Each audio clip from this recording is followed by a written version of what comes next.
Des principaux ports algériens aux ports méditerranéens français, les grands transports maritimes ont maintenant recommencé de tisser cet écheveau de relations continues qui font profiter la France des dons particuliers qu'une généreuse providence a dispensés à la terre algérienne. De décembre au milieu d'août, les quais de Marseille, la rade de Sète, éternellement inondée de soleil, les bassins de Port-Vendre voient arriver les puissantes unités de cette véritable escadre commerciale qui apporte en France, et de là souvent plus loin, d'énormes quantités de fruits et de légumes frais.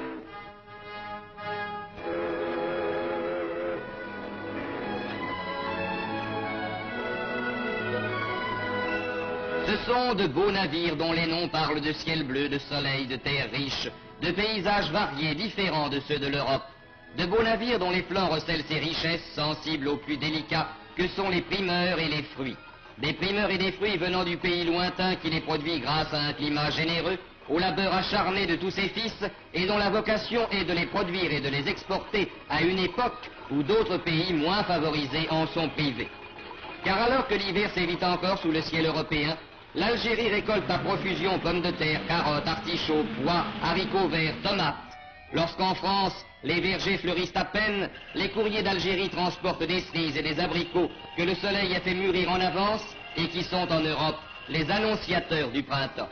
Et quand la neige et le verglas recouvrent les campagnes européennes, les oranges, les mandarines, les clémentines et les citrons, les figues sèches et les dattes au goût de miel mettent sur les tables par leurs brillantes couleurs un rayon de soleil.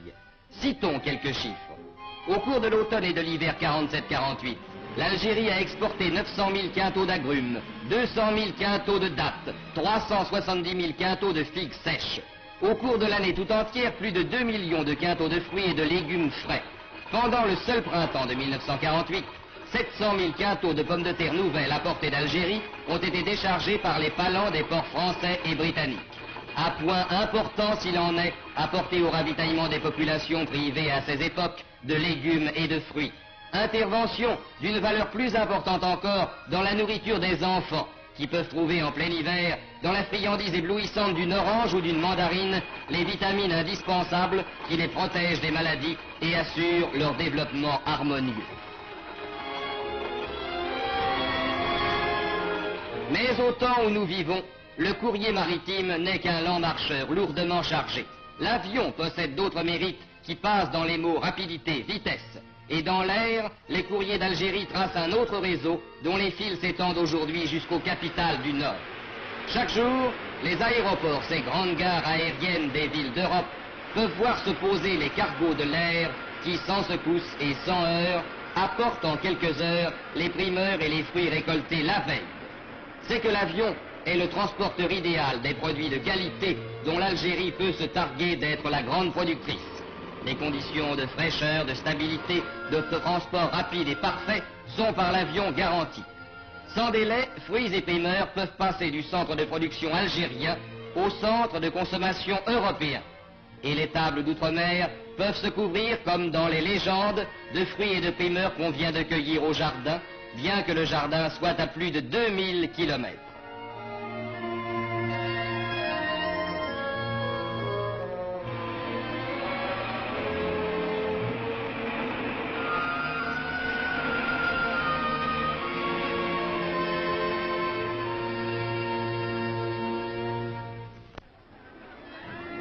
Les Halles, qu'un auteur célèbre a si pittoresquement nommé le ventre de Paris, ont vu nécessairement une part de leur activité s'orienter vers les produits d'Algérie.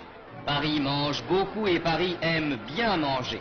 C'est pourquoi on y voit apparaître l'apport, chaque année plus important, des vergers et des cultures algériennes.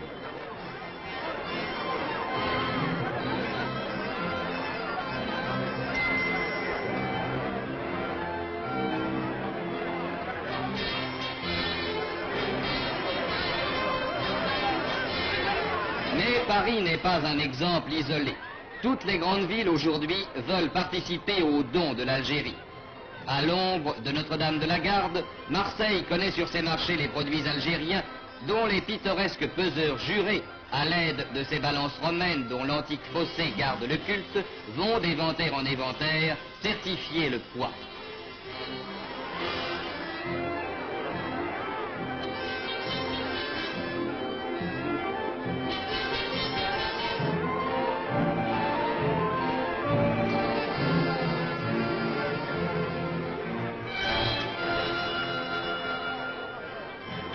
l'œuvre de l'église de Fourvière, Lyon aussi, voit se répandre sur ses marchés, aristocratiques ou populaires, les plantureuses richesses de la terre algérienne.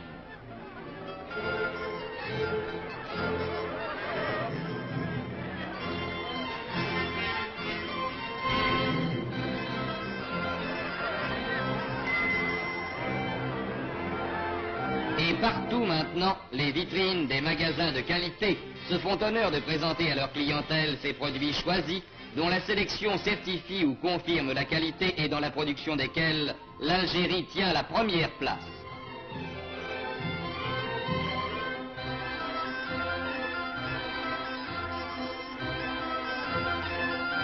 À ces détails riches de couleurs qui ajoutent au spectacle de la rue dans les grandes villes, s'en ajoutent d'autres plus familiers et plus sensibles. Le don de l'Algérie, c'est aussi cette scène classique des jardins publics, c'est aussi cette orange dans une petite main, cette joie dans les yeux d'un enfant.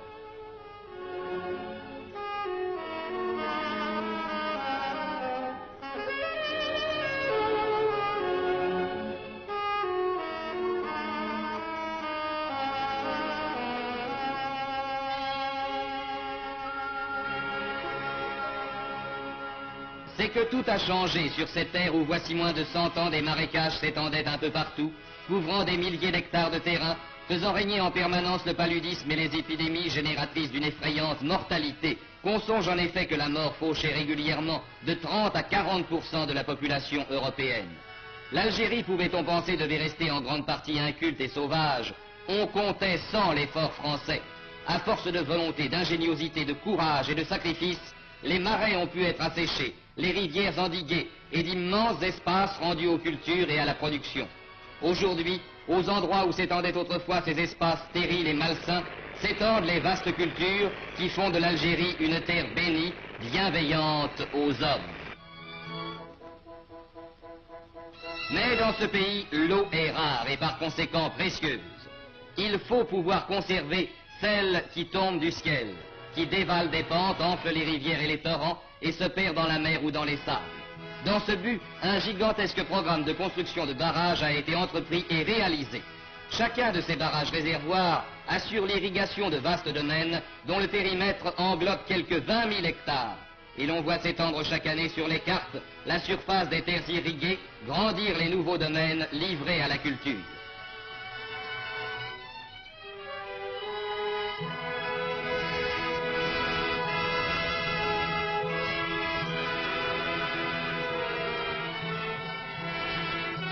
Derrière les constructions cyclopéennes de cet ensemble considérable, dont le modernisme et l'importance confèrent à l'Algérie l'une des premières places dans le domaine de l'équipement hydraulique, l'eau des torrents peut s'accumuler pendant la saison des pluies pour être réservée et employée à bon escient au temps de la sécheresse.